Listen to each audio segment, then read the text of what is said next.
Hello viewers, Namaskar. I'm here today bringing you the next episode of the Let's Learn Jyotish Together series. And in that series, we will learn how to predict from our own horoscope, how to use the Vedic astrology principles, and what are the simple steps. If you are curious about Vedic Jyotish, and you want to learn Jyotish in simple and easy way, you are at the right channel. So please subscribe, and if you like the content I'm making, please give it a thumbs up. So we have already covered the fundamental basis of the Vedic Jyotish that I covered in my last two videos, and we talked about the Vedangas, where Jyotish belongs in the Vedic system. And we also talked about the axioms, the fundamental principles on which the Vedic system of Jyotish or astrology is based. And in my last video, I talked about the zodiac, the Ayanamsha. So if you are new and if you want to learn about those basic things and clear your concepts, please go back and watch those videos on my channel. I'll put the link in the description section. Today we will cover three fundamental pillars of Vedic astrology: the houses, the signs, and the planets. I know these are the most important things. Everybody is very interested to know about the houses, signs, and planets. But let me tell you this: Vedic astrology is nothing without the spiritual basis encoded in the Vedic spiritual philosophy. So I know there are other forms of astrology, the Western astrology, the tropical system. Then historically, Babylonians also had astrology. Egyptians practiced astrology, but I'm not an expert in those things. I am expert in the Vedic astrology. So I can tell you that without mastering the Vedic principles of the spiritual philosophy that's behind the sutras of Jyotish, you won't be able to apply them correctly and your predictions will fail. So please go back and watch those fundamental videos first, and then today's video will deal with the houses, signs, and planets. And please stick to the end of the video to have a clear, comprehensive idea about what I'm talking about. So here I have in front of you a horoscope that is cast using the Jagannath Hora software. This is the horoscope of the time and place where I'm located at this point. And the Jagannath Hora software has created the chart, which is here. And there's the Rashi chart and there's a Navamsha chart that you can see, and then all the different particulars of the planets, the degrees, which nakshatra they are, and all these things. And here you have the date and time and everything. So I will not go into the details right yet, but if you look at the chart, the first chart, the Rasi chart, you will see that in the 12 squarish, triangular-ish spaces in the natal chart, there are planets placed in there, and every space has a number written on it. So these spaces, these are called houses. So this is the first house, then this is second house, third house, fourth house, fifth house, sixth, seventh, eighth, ninth, 10th, 11th, and 12th. So there are 12 houses. Together these constitute the zodiac. So you can say, in my previous video, I explained what the zodiac is. It's basically the sky subdivided into 12 spaces.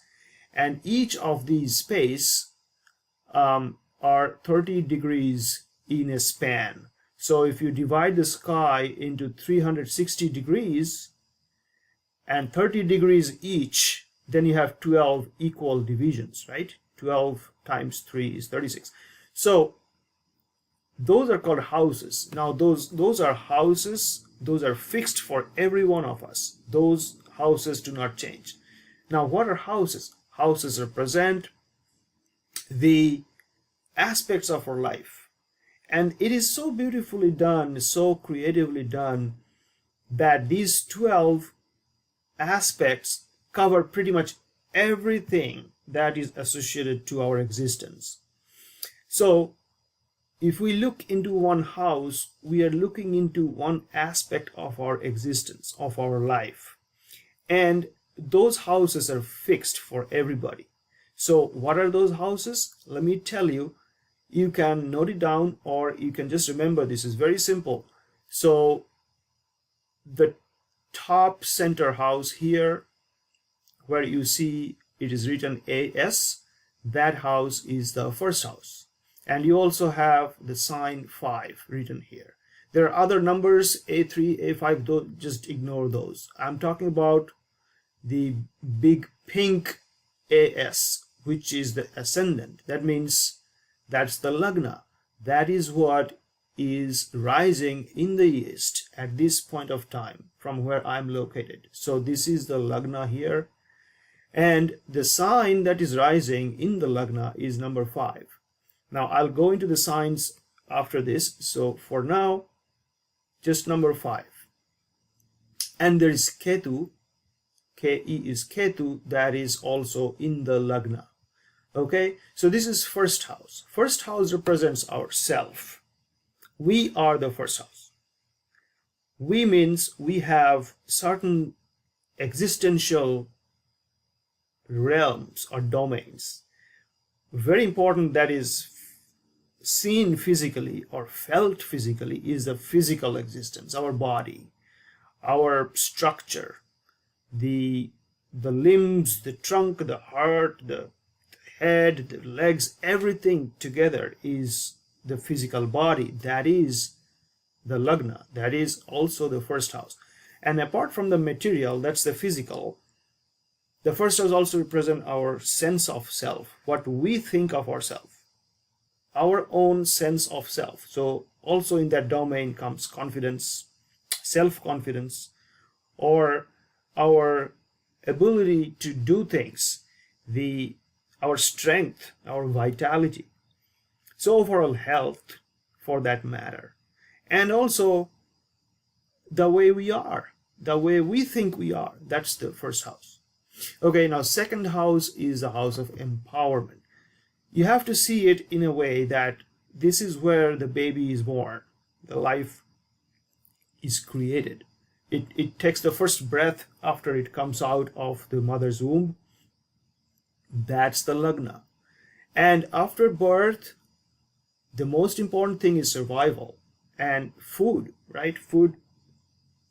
Feeding is important for the baby to survive. So second house represents that. Second house represents sustenance, source of sustenance, whatever sustains us.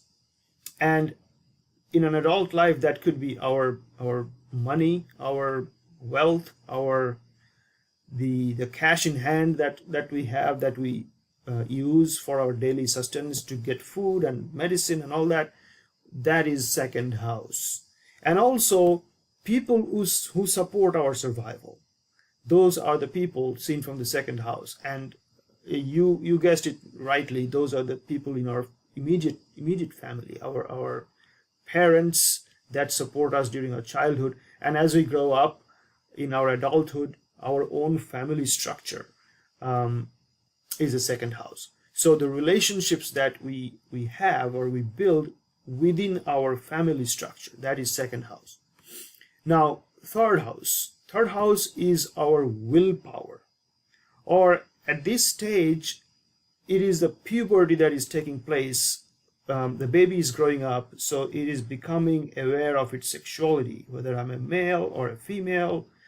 Okay, and at the same time there are emotional changes happening, so they are building fascination towards certain things, inclination towards certain things. So hobbies are seen from the third house. And also they are interacting with people outside the family, right? So making relationships with the neighbors, right?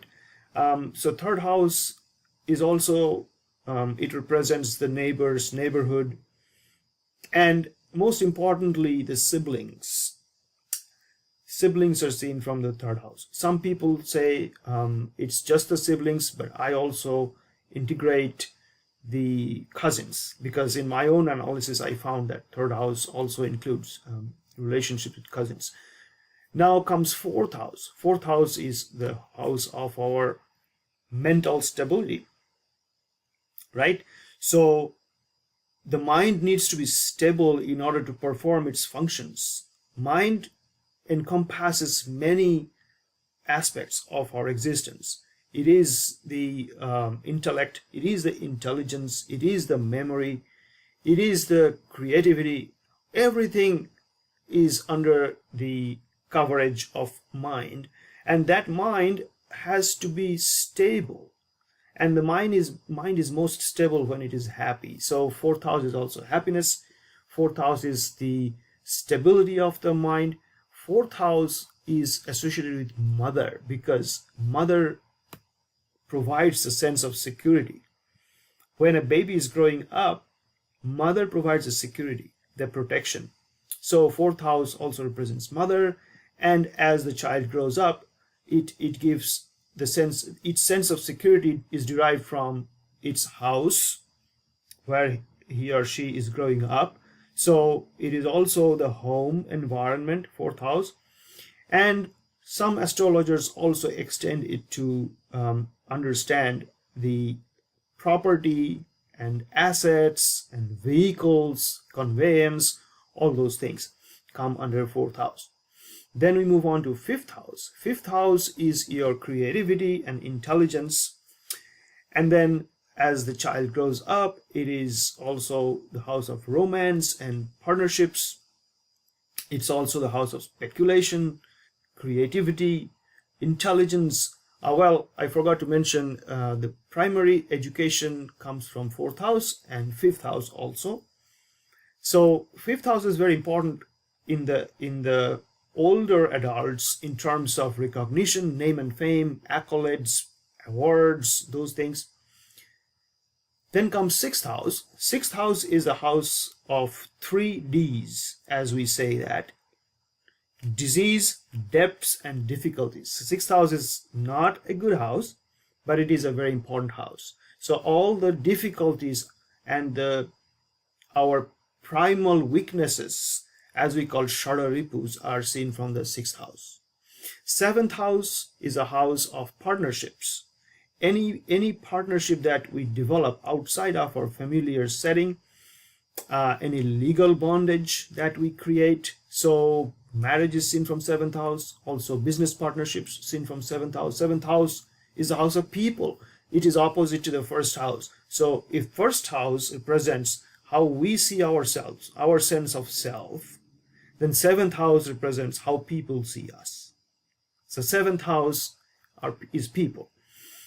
Now eighth house. This is a very, very important and controversial house, because eighth house is the house of pain and suffering. So it represents everything which is deep, which is hidden, which is sudden, which is not manifest in front of our eyes, but is subtly doing things to so that we experience different unexpected events behind the scenes. Things are going on. So eighth house is a house of our pain and suffering and all kinds of accidents and all kinds of bad things that happen to us. Eighth house represents that. Now we come to ninth house, which is the house of higher learning, and it's also the house of morality, house of ethics, house of father, house of guidance, long distance travel. It represents all those things. Then we go into the 10th house, which is the house of work, our career, our profession, the work that we do in the world, actual work that we do in the world. So our deeds, the work that we did already, everything comes from the 10th house. And then 11th house. 11th house is the house of gains. It gives us an idea how much gain we can get from the work that we are doing. And the house of our social networking, our association with bigger groups and organizations, institutions. And also 11th house is the house of elder siblings, friendships. So all those things are seen from that house. And then comes the final, the 12th house. 12th house is also called moksha. So the 12th house, excuse me, is called a moksha karaka, which means it gives us liberation, moksha.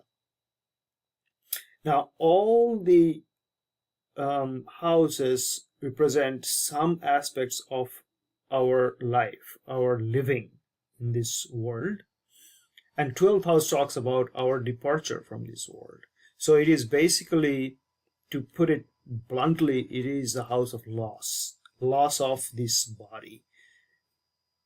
The soul that has assumed the body to, you see, here is where the spiritual philosophy again comes in. So you need to know that in Vedic spiritual philosophy, the soul is considered as part of the Brahma. Brahma is the eternal, formless, shapeless potential from which everything else is created. So Atma that we have within ourselves is a part of that, and the goal of the Atma is to go back to its source, and that's liberation. If it's liberated from the cycle of birth and death, from the cycle of karma, then it goes back to the source. But in order to do that, in order to free itself from the cycle of birth and death and the karma, it needs to pass through certain experiences. And from the experiences, it matures, it purifies, it gathers wisdom, and becomes lighter and lighter and lighter, and then ultimately, at some point, it breaks the cycle of birth and death, and it goes back to the source. Now, 12th house is that house which is called moksha karaka, means the soul that has gone through all these experiences of maturing and doing work, interacting with your immediate environment, building bridges with people, relationships, and all those things, and gains and losses and everything, then finally in the 12th house it contemplates that this is time for me to let go. I am not holding on to anything. The whole life that I lived just gave me experiences, and it is time to let go. So all these, it's liberation from all the bondages. It's liberation from all those things that hold us back. It's my money, it's my house, it's my car, it's my relationship. It is not mine, because I am not who I think I am. So getting rid of that fake identification is the 12th house. So it's very deep. So we will spend probably an hour talking about just 6th, 8th, and 12th houses. Those are the three difficult houses in Vedic astrology, and it has so much. They contain so much. So let's, for now, remember that these 12 houses. So if you think about first house, then 12th house is just on the other side, and the zodiac runs in a fashion which is called zodiacal. Zodiacal means it's basically clockwise. So when we see planets moving from one house to the other house, planets actually move from first to second, second to third, third to fourth, fourth to fifth, like that. And there are two planets which don't do that. Those are the Rahu and Ketu, which move anti-zodiacally. That means Ketu right now is in here, in sign number 5, which is Leo. It is moving towards Cancer. So Ketu's movement will be anti-zodiacal, and so is Rahu's movement. Rahu was in Pisces, it just came into Aquarius right now, and it'll move to Capricorn after 1.5 years. So Rahu and Ketu always moves anti-zodiacally, and we'll do a separate session on Rahu and Ketu, because those are not planets, those are called shadow planets. Now, those are the houses that covers all aspects of our existence. And we have to remember those are the same for all of us. For all of us, first house is the house of self. For all of us, seventh house is the house of marriage, like that. It doesn't change. But what will be different for each one of us is the signs. So look at these numbers here. These are the signs. So 5, 6, 7, 8, 9, 10, 11, 12, 1, 2, 3, 4. These are the signs that occupy each houses. Now, each house contains one sign. So 30 degrees, okay? This span, so for example, 5 is Leo. So the signs go like this. The numbers represent the signs. So for example, number 1 is Aries, number 2 is Taurus, number 3 is Gemini, number 4 is Cancer, number 5 is Leo, and number 6 is Virgo, 7 is Libra, 8 is Scorpio, 9 is Sagittarius, 10 is Capricorn, 11 Aquarius, 12 Pisces. So you can note down these names, and we will not use the names within the chart. Within the chart, it is a convention to only use the numbers. So the numbers represent the signs. So for example, 5 represents Leo. Okay. Now, what will happen is, depending on the time of birth, these signs will change in the spaces. For example, at this time, 1236, on May 23rd, 5 was here. But if you go 1 hour advance, like maybe 1:36 p.m., which is 1336, then you will see the ascendant has changed. It maybe Virgo will be here. Okay, so a person born at that time will have Virgo ascendant, but a person born at this time, 1236 on May 23rd, will have Leo ascendant. So the signs change, but the houses remain constant. Does it make sense? Is it clear? Okay. Now the planets occupy certain spaces in the sky. And since we have subdivided the sky into 12 equal spaces, or 12 houses, or 12 signs for that matter, the planets will have their coordinates, their position, defined by which house they're in and which sign they are in. So each planet can be, if I have to define the position of Ketu, I will say Ketu is in Leo in the first house. See what I mean? If I have to define the position of Mars, I will say Mars is in Cancer in the 12th house. Now, which house will be decided by which sign was rising at the time of the birth. So if a person was born at 1236 during the daytime, when Leo was on the eastern horizon, then Cancer becomes the 12th house and Virgo becomes the 2nd house. That's how it is calculated. Now, there are 12 signs occupying 12 houses. Here is where most people get confused, because there are 12 signs and 12 houses, right? But here's the thing. Each house, as I mentioned, has its own specific portfolio. It represents certain things in our life. Similarly, each sign has their significations.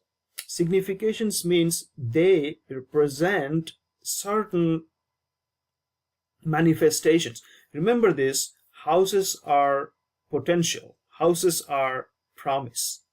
But in order to manifest, the signs are manifestations. So for example, if you have Leo sign in the first house, that means the person who will be born at this time will have the Leo characteristics in his personality. Okay? He will be a very ambitious person. He will be always going to be putting his efforts in order to reach position of power.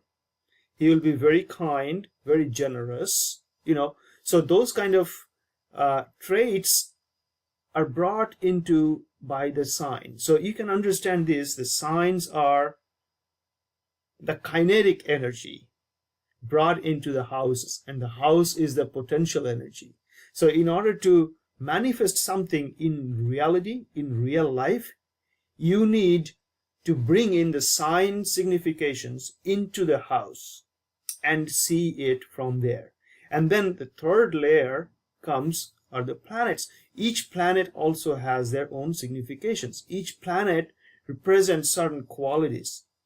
So now you blend the qualities into that kinetic energy, and then you get the idea. So for example, in this chart, Ketu is in first house. So Ketu quality gets blended with the Leo kinetics, and that sort of manifests the promise of the self, the first house. So if the self is a physical body, if the self is identity, if the self is mentality, then you can say Ketu's presence here makes this person very detached, makes that person very intuitive, this person will always feel like he has visions and intuitions that tells him about stuff beforehand. He can go deeper within himself to find answers to questions, and this person will be good at it, right? And he will be like detached. He will not be very attached to anything. At the same time, Ketu is headless, so this person will never use his judgment or his intellectual abilities or intelligent analytical thinking to make decisions. He will make decisions intuitively. That's like a headless situation. Then Ketu also makes a person look into intricate details. They also get to the very subtle and very micro level analysis of things. So all these things will be blended into the sign number 5, which is the tendency to go into power position and authority and ambition, those things. And so the first house, the self of that person, will be now defined by these things. So to sum up, houses are fixed. Houses are aspects of our existence, and houses are potential. Houses have promises. Now the house can flourish or the house can suffer. That has to be seen by other things that will gradually develop the skill to do that. How a house can suffer, how a house can flourish. But house itself doesn't give you anything. What comes up out of the house is determined by the signs placed in the house. So house is the potential, and the sign is the kinetic energy that is in the house. So in this example, if Leo is the sign placed in the first house, then it will bring out the Leo aspects, Leo significations out of the first house, out of the self. And then the planets, they bring their own qualities to it. So some astrologers also call the planets have significations. Yeah, I agree. But in order to differentiate it from the signs, I would say they have qualities. So now you blend the quality of the planet that is sitting in the sign with the significations of the sign, and then you will have what promise the house gives from the potential it has. So I hope I'm clear up to this, and we will continue talking about these things in more detail. So please subscribe to my channel and like this video, and also hit the bell notification so that you get a notification before a video is published.